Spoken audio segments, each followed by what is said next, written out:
Hey there, what's going on, guys? It's Jason Eichmiller from Reverse Mortgage Reality, and I am blessed today with the presence of the great, all-wise, all-knowing Terry Martine. What he's going to do today is he's going to tell us, educate you and me too, personally, because I need it. He's going to educate us all about the wonderful world of Medicare. It's confusing. You've got Medicare Advantage, you have Medicare supplements, you've got all sorts of different A, B, C, G, N, whatever. I don't know, but I also know that it's really important when you're looking at turning 65. So this will, if you're looking for reverse mortgage information, watch another one of my videos. This probably won't have too much to touch on reverses. But again, I get this question all of the time, and I'm not anywhere near a Medicare expert. So I brought Terry in, who is, and who does thousands of policies, who's going to share his wisdom with us. So Terry, thanks for stopping in and helping us out here. Yeah, I appreciate the time. So it's probably one of the top 10 things that I talk about with clients too. As we go through financial planning, as you're getting ready to retire, the top question is the Medicare question. The other question is, am I going to have enough money, right? There's never too much money. But Medicare, it's pretty simple. When you turn 65, as long as you qualify for Medicare, there really is just one main question and then one follow-up question. The one main question is, can you afford to pay for a Medigap or traditional Medicare policy when you retire? And if not, then the Advantage plan. So that's really what it comes down to for 9 out of 10 people, is the affordability of it. I will say that on the Medicare cost, when you do turn 65, there is a formula, and you can pull this down off of the internet. But if you're single and you earn less, and I have it over here, but you can pull down the sheet. If you make over or under 103,000, you'll pay $175 this year. And by the way, this goes up with the cost of inflation. It's never going to be cut. So just to get Medicare, Part A is free. Part B is the part you pay for. You'll pay $175 to have 80% of your coverage taken care of if you go to the hospital and so forth.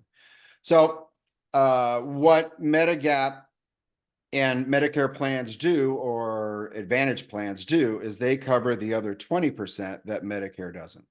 So back to the cost, though, you're about $175 again if you earn less than 103,000. If you're married, it's 206,000. But what it does is, what a lot of folks don't know, is that it does go up. So if you earn more than $100,000, again, we'll just use single for an example. It goes up to 240, 340. It can go up to $600 a month. So if you're a high earner and you retire, one of the things that a lot of these Medicare reps don't know is that there's a waiver. And the waiver basically says, hey, look, there's a 2-year look back on how much money you made before you retire. But 2 years ago, you're probably working, you're making more money, obviously. So when you do go to retire, there's a waiver. It says, hey, look, I'm not going to be working anymore. I am going to be retired, and my income will substantially drop. You file that form, you send it in to Medicare, and I've never had one denied, right? I mean, in theory, it could be denied, but if you are working and you substantially take a decrease in the amount that you're living on, you can file that form and get that waived. I just had a client yesterday call me. I told her about it. She's like, well, my Medicare guy doesn't know about it. I go, well, okay, there's a reason. I mean, there's a reason why they know about it. Well, there's a reason why you should talk to other people, but nonetheless, yeah. You figure a Medicare person that only does Medicare should know about it. Anyhow, you just fill out the form, and she asked me if I could help her. So, I'll help her with that. So on the coverage aspect of it, though, you have 2 different types. You have the Medicare supplement, which is traditional Medicare, that pays the 20% again, and Medicare Advantage plans. The Medicare supplement, now we're here in South Florida, and it's one of the most expensive areas to get supplement plans. And the reason being is that these are priced because there are so many people down here using Medicare, right? I mean, we're in South Florida, so the percentage of people over 65 is pretty high. They get priced So down here, you're looking at about for Plan G, and I'll get into the different plans here in a second, but Plan G, Thank which you. is 99% of the people that do this, you're looking at about $240 to $260 for non-smokers. Now, that's another interesting thing too, is if you're a smoker, they will make you pay more. So it's So when almost you, like you're kind of health underwriting this. there's only one question on the form. Okay. Basically, when you turn 65, you automatically get enrolled. The only question they ask you is, are you a smoker? So you can be 600 pounds, having multiple heart attacks while slugging down cheeseburgers, doing a keg stand, although who's going to hold you up because you need like a crane. And you're going to get the same policy as a 65-year-old marathon runner. And if the marathon runner happens to have smoked previously, then he's worse off than the cheeseburger eating multi-diabetic amputee. Yeah, it's about 10-15% more on your premiums. But yeah, that's the only Not question they terrible. want to know Okay. is, are you a smoker? And that's the government's plan. I don't, for whatever reason. But yeah, and the way it works is that on on the first of the month when you turn 65, that's the day you officially qualify. So whether your birthday is on the 1st or it's on the 31st, let's say December 1st, you are qualified for Medicare. So November 31st, you got to have open heart surgery, delay it a day, and you'll be covered under Medicare. It's a pretty unique program. And also there's Plan G is Plan G no matter what you get. And it's a government plan that says you need to get certain things in this. And there's a chart for it. But just so you know, if you are shopping around and you're like, this Plan G is cheaper than this Plan G, than that Plan G, they all have to give you the same basic coverage. And it's just a matter of the rates. Down here, United Healthcare, which is AARP, they've got sort of a selling agreement. It's a little bit cheaper today. Again, it's changed every year. They go through and do rate changes. It's a little bit cheaper to get AARP in the beginning, but it goes up more as you get older. So in theory, it kind of costs more than if you went with another plan that is a little bit more, but they don't have as many rate increases. Again, you'll have to look at what's available in your area. And it's all done by county. So each county has its own pricing model, or each zip code. So if we're in Palm Beach County here, just make sure Yeah. I understood you right. I'm probably going to mess something up, so let me know. If you're X age, say 65, and you decide from like talking to you that, hey, Plan G is the thing to do, or Plan whatever is the thing to do, then you're really just, as a broker, Terry, you're going through and you're going to say, all right, here's a list of companies. This one's the cheapest. They all do the same thing. Get the cheap one. Is that right, or is there anything more? Yeah, so you have to look at the credit worthiness of it too. And there's a couple of caveats here that I'll talk about when you go over to the Advantage plans. But if you're looking at essentially, you don't want to have to go back out and go through underwriting to get another plan. Now, if you go with Medicare Advantage, and I'll pivot here real quick, Medicare Advantage plans, you do have 2 years in which you can reapply and get back on traditional Medicare. So what happens, and there's a article in the Wall Street Journal. I wish I had the saved the URL for it. I could have, or if I find it, I'll let you put it in your post. But it's interesting that somebody decided to go the less expensive route, because on Medicare Advantage plans, you typically don't pay very much money for those plans. Yeah.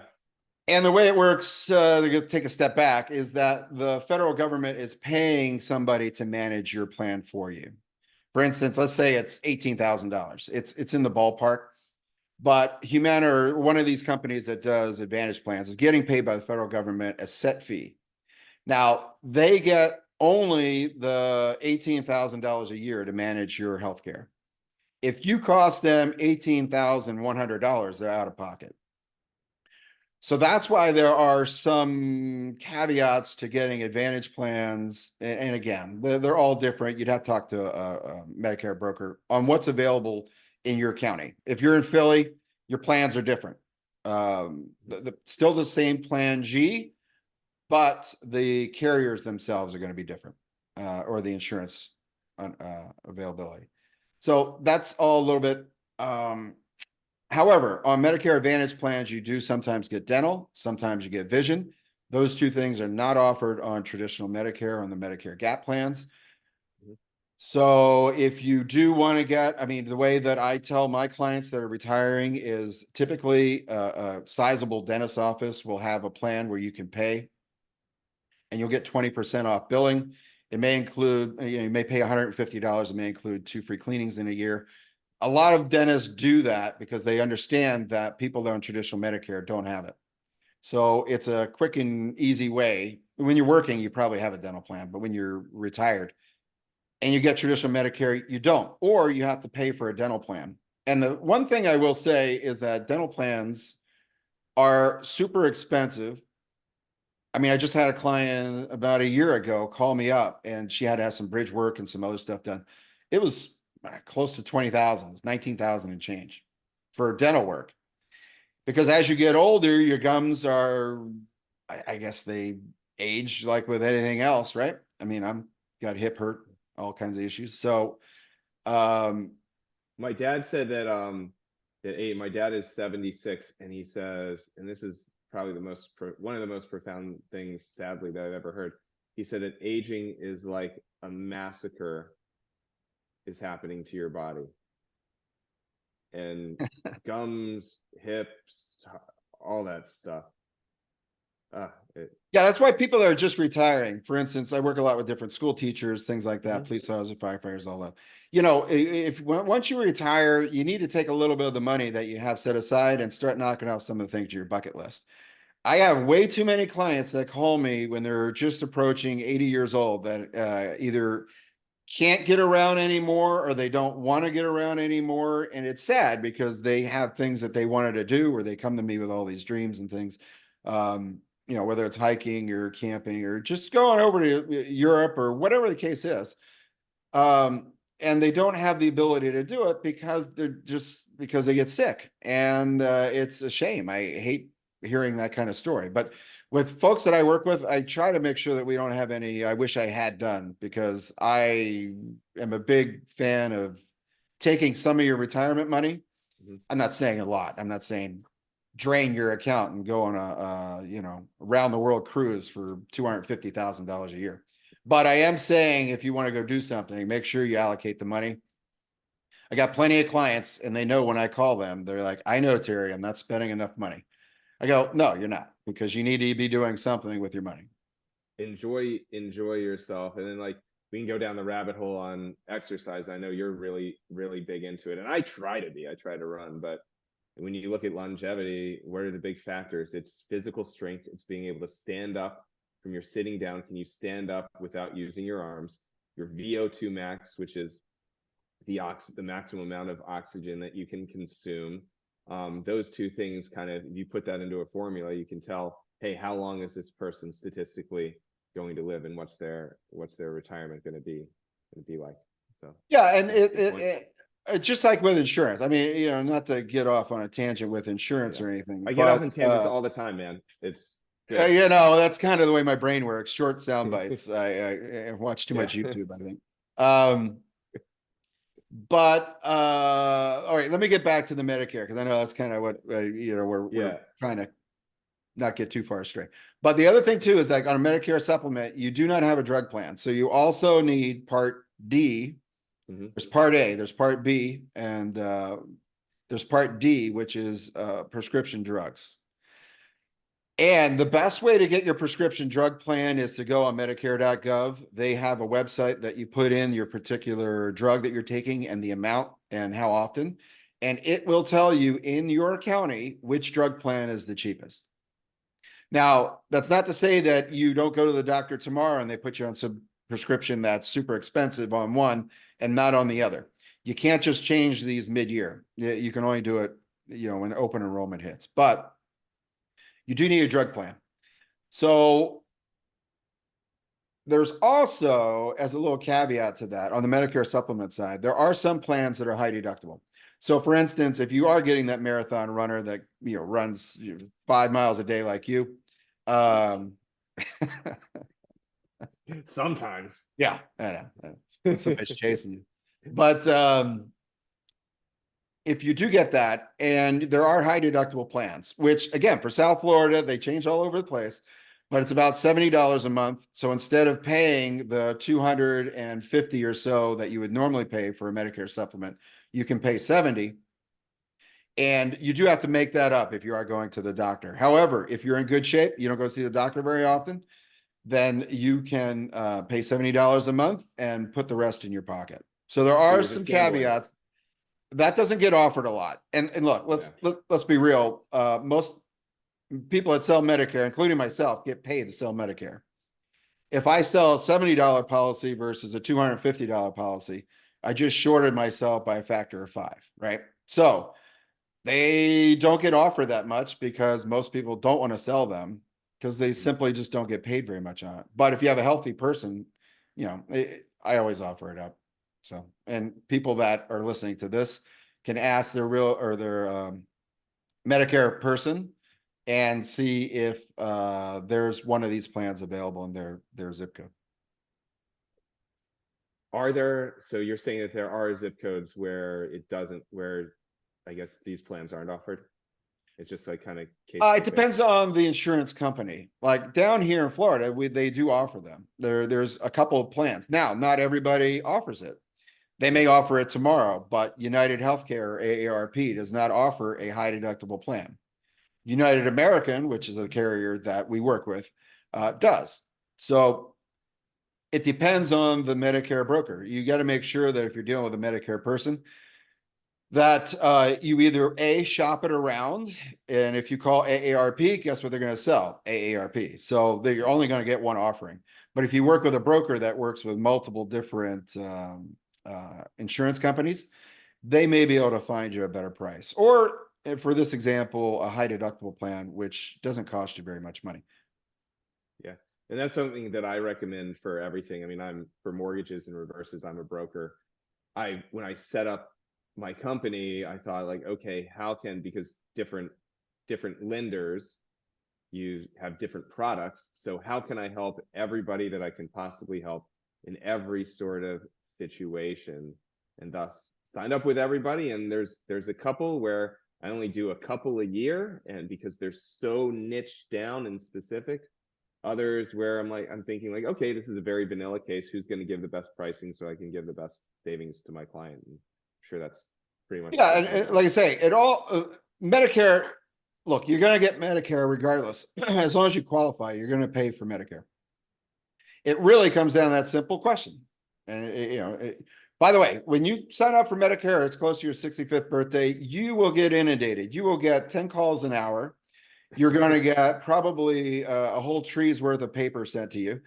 You're going to get inundated. They fight tooth and nail. Comes down to one question. Can you afford the $250 a month when you retire? Because if you can, you really want to gravitate towards the plan G. And if it's going to be tight on your budget, then you want to sort of go with the Advantage plans. And again, Advantage plans, there's nothing bad about the Advantage plans. There is a couple caveats to that. Again, they are managing your healthcare. You may have a copay. Some of them even take care of the $170. They'll reimburse you the $170, depending. But you have to stay in network. A lot of these plans, you're really locked into the network. So let's say you get cancer and you want to go to Sloan Kettering. Sloan Kettering may not be in the Advantage plan. This is what the article on the Wall Street Journal is about. Somebody had cancer. They didn't like or didn't want to go to the doctors that were in the network. They want to go outside network. You can go outside network, but you're going to pay a hefty fee. And I think he had to pay 20 or 30% as an out of network provider. So yeah, can you do it? And he said he could have afforded the money in the article, but just decided to go the cheap route. So it's not get what you pay for, but you have to be careful with it. Gotcha. So about más o menos, depending on a whole bunch of stuff, but about $3,000-ish per year is the difference between a G and an Advantage. 2,500, 3,000. Yeah. So if you get an Advantage plan that's also going to cover the $170, you're looking at 170 plus 250 plus a drug plan. Now down here this year, a drug plan is $0. there is a drug plan that's zero. However, most drug plans, if you're taking any sort of medication, it's going to cost you about $25, $30 a month. So you got your $30 a month plus the 170 that the feds are going to charge you. Not to go on a tangent here, but you also, that money comes out of your Social Security check. Yes. And I'll talk about that here in a second. So your Social Security check is going to be minus $175 a month, assuming you've signed up for Social Security at 65. And then you also have to pay for the Plan G, which is going to be about 250. So all in all, you're looking at about close to $500 a month for Medicare. Now, it is the best insurance program there ever was. If you are on Medicare, it is hands down some of the best insurance you're ever going to get.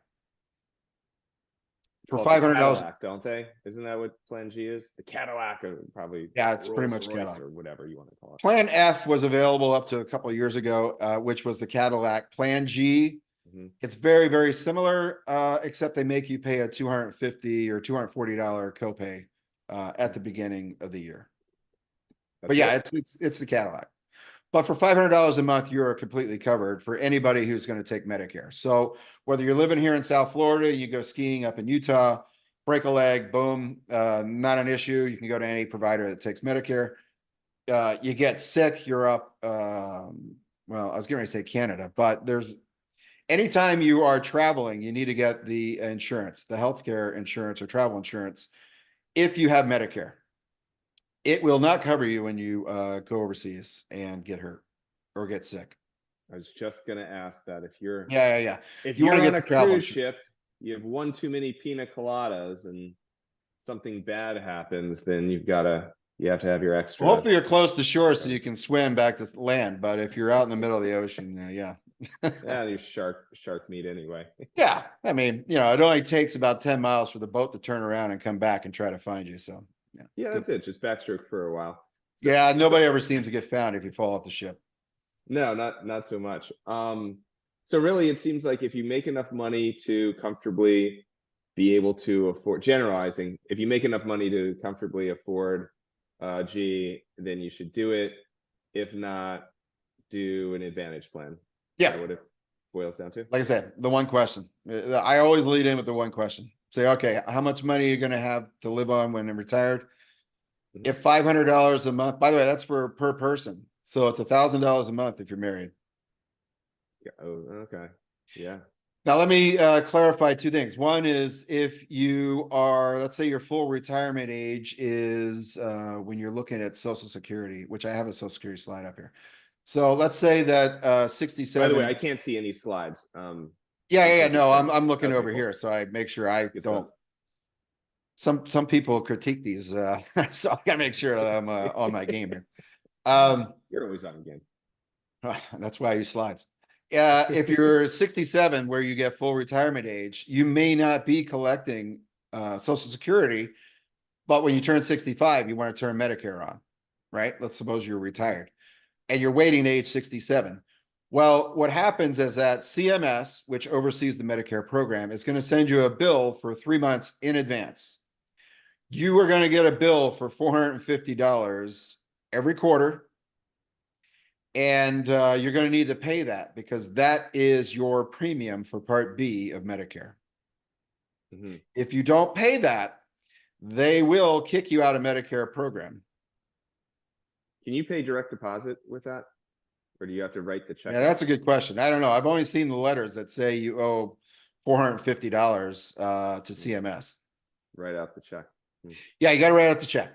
That's a good question. But once you start Social Security, it automatically comes out of your Social Security. So you don't have to worry about it once you start Social Security. That's true. Yeah, okay. That makes sense. Prior to that, though, you do have to write the check.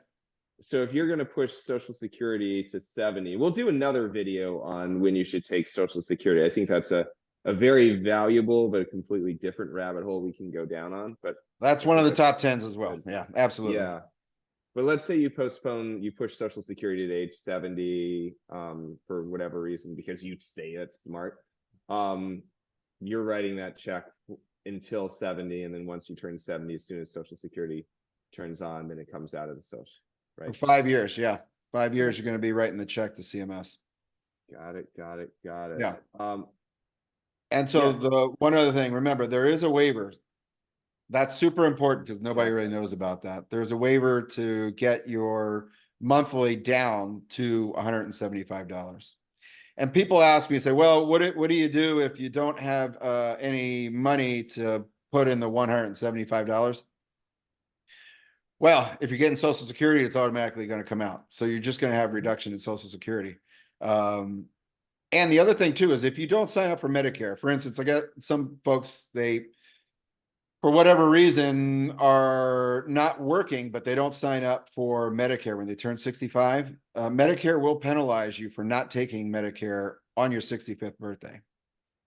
Really? And, yeah, it's roughly 10% per year that you delay. Wow. So So when should you? When should you, or when do you 3 months need to sign prior up? to your 65th birthday, I always tell my folks to go ahead and enroll. That's when you can enroll. It doesn't become active until day one of the month you turn 65, but you can enroll 3 months prior. Gotcha. Is this is it like October, November? Is there like a certain date? Like if we have 64-year-olds who are thinking about this, is there a date that they need to get their stuff Yeah, together? 3 months prior. I mean, they could, Okay. I mean, if they want to talk to me or whatever, or they talk to somebody that does Medicare. If they're down here, they can talk to me. I'm only licensed in Florida, so I can't go outside of Okay. here. But the information is still the same from this video, whether or not you live in California or Philly or wherever. So Okay. Cool. Cool. Then should they shop? Should they shop every single year? Like, do you want to? Is it kind of like homeowners insurance where you just want to well, make sure you're getting the best rate? here's the interesting thing. So, for instance, the one thing about that article, and again, I'm gonna get it for you, but so the guy wanted to go back on Medicare, but he had been on an Advantage plan for 3 years. Because he had cancer, he was denied. You cannot Ooh. get back on Medicare without going through underwriting. So when you your initial time, there's no medical underwriting besides the are you a smoker or not. But then once you're on something, then you can't play switcheroo without getting the nurse and the needle. No, you can always go from traditional Medicare or the Medigap plan to an Advantage plan. Okay. No issue with that. They'll take you. Pretty much. There are some caveats to that. Yeah. There's always a caveat to something. Of But course. if you want to go from an Advantage plan back up to traditional Medicare, you do have to go through underwriting, and they will look at it to make sure you're healthy. Got it. Got it. Okay, that's kind of big to know. Yeah, Right there. again, there are cheaper versions of Yeah. traditional Medicare. For instance, if somebody is really does not want to get off of Medicare, they've got a lot of health issues, but they can't really afford it, they could do Plan N. Plan N is generally about 20 to 30% cheaper. It doesn't give you all the bells and whistles, but you're still on traditional Medicare, and anybody that takes Medicare, you can do it. Now, can you switch from, let's say that we have our friend is a 65-year-old donut eating 600-pound diabetic diabeticologist. So, technical term, by the way. Yeah, a lot of If insulin. Yeah, he gets the sugar. So, by the way, no insults. This is interesting and fun. I have bad jokes. That's because you run So- 5 miles, so you're not 300 pounds. Not yet. I don't know. And that's what happens if I stop running 5 miles. Maybe that's why I do it. So if he starts off on, I guess number one, part A is an assumption that if you are in that sort of condition, then you probably want, it's more important for you to spring for some sort of a supplement policy instead of Yes. the Advantage. Okay. And part B of this question is, let's say that they are on part N or part G or part whatever. Yeah, and plan. They want plan, yeah. they want to switch to a different one, whether they're upgrading or downgrading. Then are you medically underwritten? Yeah. Yep. Okay. Yeah. You the old adage, you got to stick with the horse you rode in on. It's pretty Okay. much true in Medicare. So, again, you've got that 2-year window where you can kind of bounce around and do some things. But once you're locked in, that's another reason why to look at some of the companies to see if they've had a lot of rate increases over the past 10 years. Wait a Because minute. So once, yeah, go ahead. if you go from, let's say you go from AARP, the Great Marketing Association, they're so smart. I don't think they do anything, but they just market to everyone. So the AARP to United Health or whatever it is, if you go from G to G, you can't go from G to G without No. So if you go from one carrier to another, you have to go through underwriting. the plot thickens, Terry. Yeah. You're pretty much locked in. I mean, it's like a marriage. You can get a divorce, but it's hard to get. It's going to cost you. You got to be in good Hey, shape, and you got to be able to meet the underwriting requirements. if, Again, that's after if the you get a 2 year. divorce, you better be able to run away from the lawyers. Yeah, that's look, I use that analogy a lot with the divorce thing. It's the same thing with Yeah, insurance. Well, most insurance, either makes life sense. insurance. I mean, car insurance is one of those few things that you can flip in and out of multiple times a year. But it is insurance long term. You're going to be in it a long time. Got it. So interesting. I And didn't. same It thing with makes long-term sense. care insurance. Not to get off on too much of a tangent, but Yeah, if you're looking at long-term care insurance companies, you got to make sure they get a good track record and don't go out of business. yeah. There's plenty of them that have gone out of business that just it doesn't end well. You pay all that money and you don't get much back. Wow. Yeah, there's been definitely not an expert at this at all. I know more about Medicare than long-term care insurance. Shoot, we do these reverses to kind of use your house as like a self-funded long-term care plan. Know plenty about that. But yeah, the long-term care insurance world has changed quite a bit, hasn't it? Yeah, we for long-term care insurance, we don't do the one where you just pay and you don't get anything if you don't use the benefit, like car insurance. Mhm. Those we in our office call them traditional plans. We don't do those. We do the more up-to-date ones where if you use the benefit, whatever you don't use gets passed on to your kids or your beneficiaries. So that's Got the it. kind of plans that we do. Hmm. And it I makes got you. sense. Why spend all that money like car insurance and never get anything in return? It's like a Why term not life take the policy. money, use it for you, but in the event you don't need it or don't use it or you die suddenly, why not give it to your beneficiaries as a tax-free benefit? True, man. True. That makes sense. All right, so now we know we've got some wisdom, or maybe you guys have some wisdom. I'm still slightly confused about all of this stuff. It's very complex, but I think that's why somebody needs to talk to you. Can you sign up for this on like? Would you I mean, this is such a loaded question. Should they talk to you, or should they just do it online? Yeah, Why I would they mean, look, talk to you? again, if you're in Yeah, Florida, you can talk to me because I am yeah, licensed here. And technically, if you call me and you're in Pennsylvania or California or something, I can't assist you. I'm not licensed in those states. Well, that's not true. I am licensed in some states, but yeah, yeah. you need to talk to. It would be best if you talk to a broker because a broker is going to work with several different life insurance companies, and they're not going to pigeonhole you into one particular company and say, "Oh, this company is the best." If you've got 3 or 4, they're all good. They're all, as long as you get a good credit rating, that's perfect. But you want to make sure, again, the one thing is because it's such a long-term policy, you're going to be involved with it so long. You want to make sure that it's not super expensive down the road. A lot of them are Mhm. front end loaded where it's just dirt cheap. You get in, they petition the state to raise policy premiums, and then they jack it way up. And then you can't really get out of it. I mean, you can if you fight for it, but you just Yeah. have to do some homework. Oh, actually, question I just thought of Yeah. along that point. They don't, and I'm pretty sure I know the answer, but just want to be sure. They can't jack up rates as you get older, right? I mean, they can jack up rates because they want to jack up rates, but they can't say, okay, now that you're 80, you're paying $350 more Good than question. 79. They jack up rates automatically.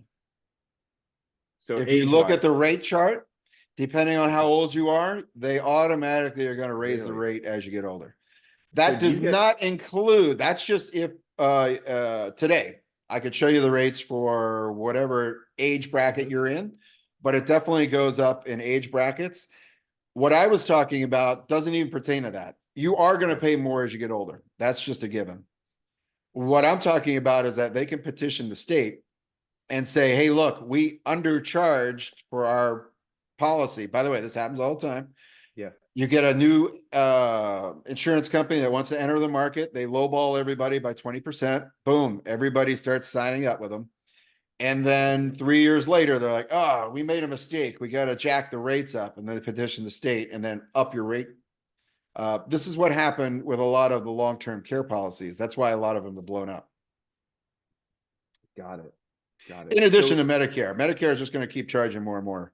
But yeah, just to take it in the long-term care avenue, a lot of them underpriced them, and they are constantly looking for 20 or 30. Now, the state does not allow them to do this, but they're mhm, constantly looking for huge rate increases. sure. That makes sense. So is there a way, like, if you think about somebody as the price goes up and they're on fixed income, again, like I'm super cognizant of fixed income doing the reverses that I do.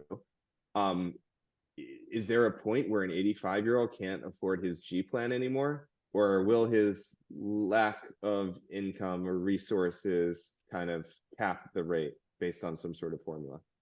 It could, but that's why you have to go through a financial advisor. I mean, this is what I have to deal Yeah. with clients, because we've got to figure out. See, the interesting thing is that you can't just predict on what you're going to be taking out today. You have to predict what you're going to be taking out tomorrow, 10 years from now, plus the Mhm. cost of inflation. If you just say, okay, we're going to get you 5% of whatever you retire. Let's say you have $100,000, we're going to take $5,000 a year. $5,000 a year is not $5,000 a year 20 years from now. No, $5,000 today is roughly $2,500 20 years from now. So if you're working with an advisor and they're not aware of that or are factoring that in on their calculations, you're going to get burned down the road. And that can happen. got it. Got it. That's huge. And then we haven't even touched on, but I guess we're going to touch on what is it for older folks? The leading cause of personal bankruptcies is, or close to leading cause is medical issues. Is that right? Well, and see, this is a good thing about Medicare and Part G, right? So if, or Plan G, if you're Mhm. on that, then almost 100% of what you're going to do, if you go to the hospital, you get cancer, is going to be covered. Now, the drugs are not, and there are some donut holes. There's all sorts of weird things with the drug plans. But by and large, you're going to be paying your $500 a month. You may or may not ever see any other bills because between your Medigap insurance and Medicare, you're going to be almost 100% covered.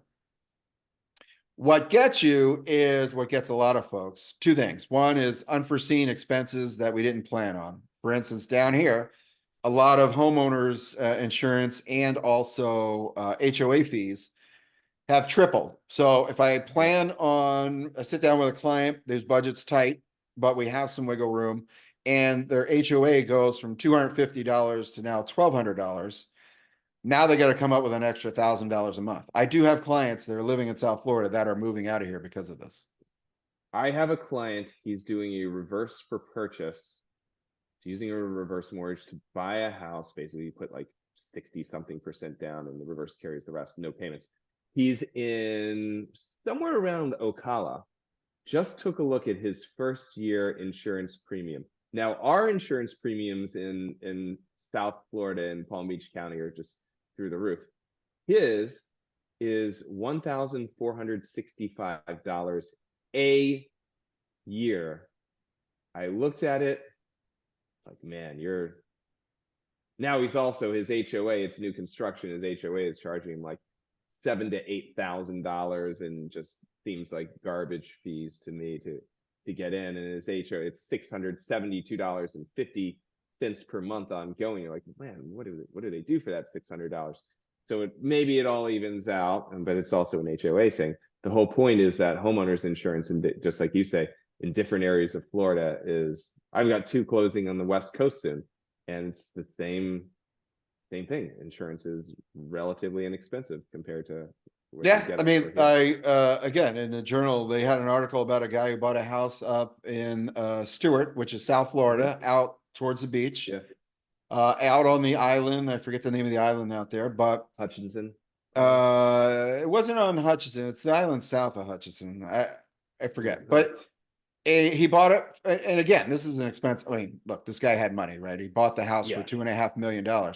His insurance at the time he bought it was, around 15,000. Okay, you're buying a $2.5 million house. That's Yeah. sounds It's reasonable, kind of right? okay. Yeah. Last year it went up to, I believe it was $140,000 a year. Wow. You got to move. He had to move. What Had to was sell it a flood? house. Was I it don't just know. I'm just telling you. I read the article. I'm like, this is the beginning of why people who have moved down here and on fixed incomes are having issues now. It's the major thing that I'm having to deal with for folks that are on a fixed income, because I didn't foresee this, and it's hard to foresee weird things like this, but Yeah, no they're way. moving out of here. I mean, in Charlotte, I had rental properties up there. So for a 3-bedroom, say 2,200 square foot, I was paying about $400 a year for homeowners. It's like less than renter's insurance. Yeah, I mean, down here, you'd be hard pressed to pay $400 a month for Yeah. homeowners, especially if you're out by the beach. You'd be really hard pressed to get anything under $8,000 to $10,000 a month. I mean, a year. Yeah. Maybe a month for your guy in Stewart. Yeah. Yeah, he said he had to sell. Couldn't 10,000 couldn't a take month. it. And he didn't have the cash to pay it off. So a lot of folks that are say have cash on the side, they are paying their homes off just so that they can have fire. They don't have windstorm, Yep. which we're not gonna get a property and casualty, but um they are it's tough. Yeah. It's a crazy world here in South Florida. But if you're in Central or Northeast, you might be doing okay. You can show us your homeowners As insurance long as it's not close to the receipts. beach. Yeah, I mean, Yeah. if you're close to the beach, you're paying a lot. Yeah, you're getting hosed. All right, cool. So back to Medicare, the wonderful world of Medicare. I hope this helps. Do you have any last? Oh, I'm gonna want give everybody your contact information, like how to get in touch with you, Tara.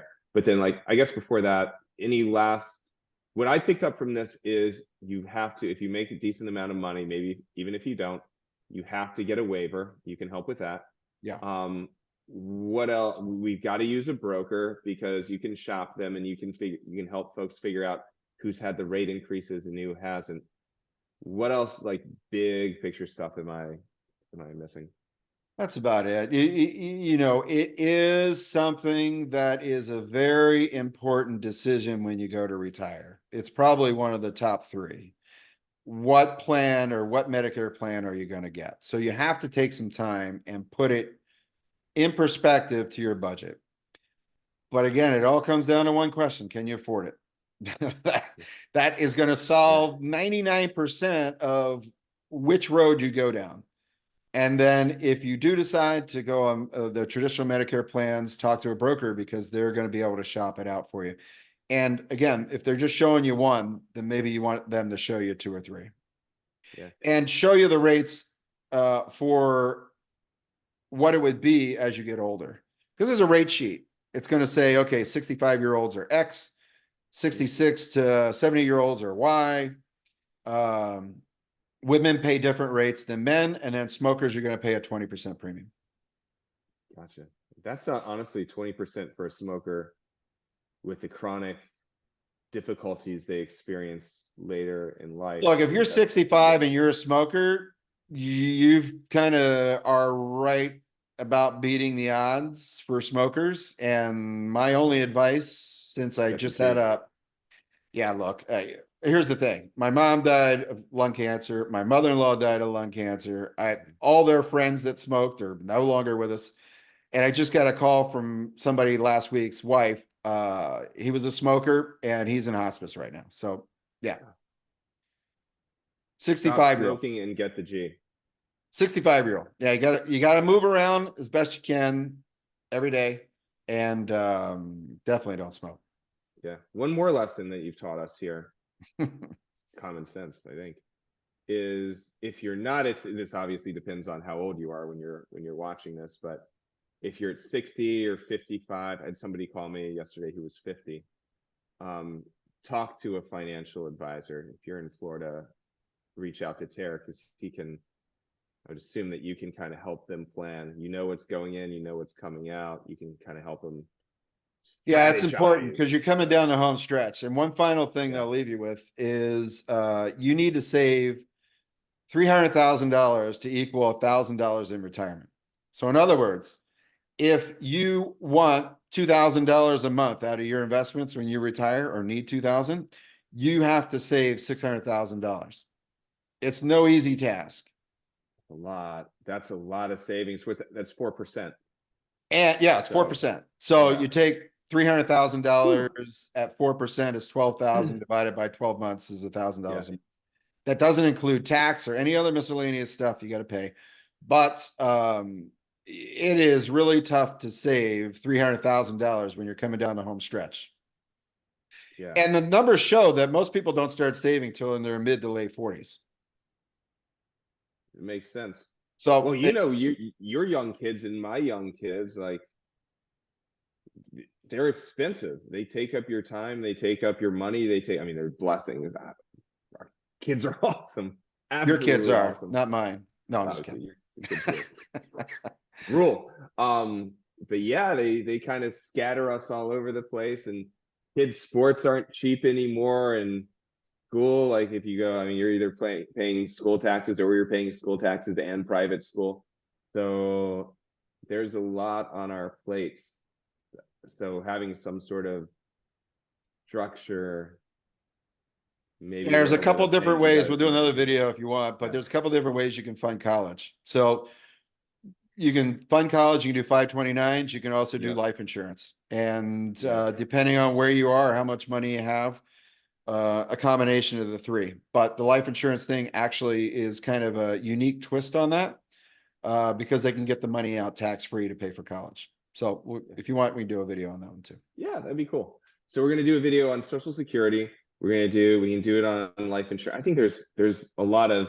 Oh, and by the way, if you're watching this, obviously subscribe if you want to see more of this. If you have an idea that you'd like us to touch on, again, whether it's reverse, this is a reverse mortgage channel. I get it, but there's more to life than just, and there's more to retirement than home equity. And I'm the guy who preaches that financial advisors and CPAs should be spending more time talking about home equity than just investments because it's a big part. Well, I want to walk the walk here.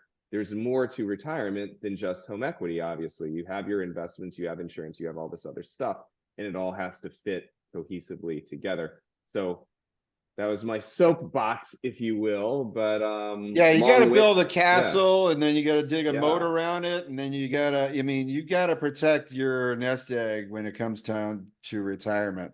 And I will say yeah. the one thing that derails 9 out of 10 people is giving too much money to their kids. And I'll just leave it at that. I constantly battle with people that want their kids to have a better life than they did, which I get. That's kind of Of normal for course. most people. But you cannot give your kids too much money and never You give them can't a fight loan. You're yourself. never going to see that money back. Yeah, that's Or give them a loan, but know that you're never going to see the money back. yeah. There's no way. Yeah. Oh, Dad, I can't pay it. Okay, what are you gonna do? Foreclose on the car Never. or the house? No, Yeah, no never. way. Yeah, it's free money, and God bless you if you do it. But yes, I think that's being judicious about it is smart. All right, Tara. How can my good folks reach you? Yeah, well, we'll just put my information in the contact box, but Okay. it's Terry at frsadvisor.com.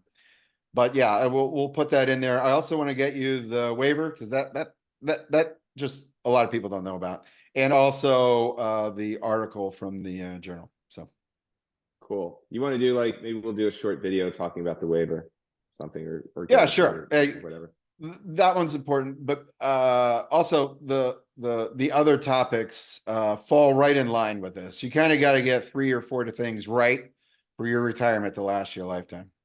Yeah, Medicare is absolutely. one of them. Medicare seems to be really important. Hey, that's why we're doing this. Well, brother, man, I appreciate it. Thank you so much, Terry. You've taught me, and if you're watching this, if Terry did teach you, we're taking time out of his day. So leave a comment, leave a like, thanking him, and obviously feel free to to reach out. And Yeah, Terry, just thanks let for me know having me your on, social media yeah, your stuff. little talk here, Jason. This is good. Yeah, Hopefully absolutely. we help somebody. I'm sure Hopefully, we I will. think we did. Yeah. I think we did a good job. All right, good stuff. Signing All off. right. Thank you.